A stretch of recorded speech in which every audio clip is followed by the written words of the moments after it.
kagawa. Andito na nga tayo sa shop. Ayun o, truck yan. Nirepair namin yung sidings. Kabilang sidings yan o.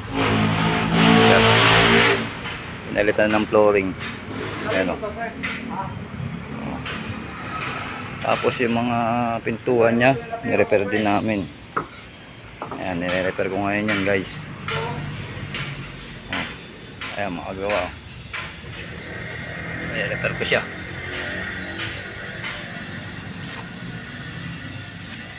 Ayan ang kabuuan nya. Tapos ayun yung Rockstar. Pinipinturahan na yung mga nilatero ko dyan. Rockstar. Doon naman yung H100 na pineta namin ng container van. Yan yun, H100. Ito, nilatero ko din to. Itong Honda. Ay, napinish na siya, napinturahan na.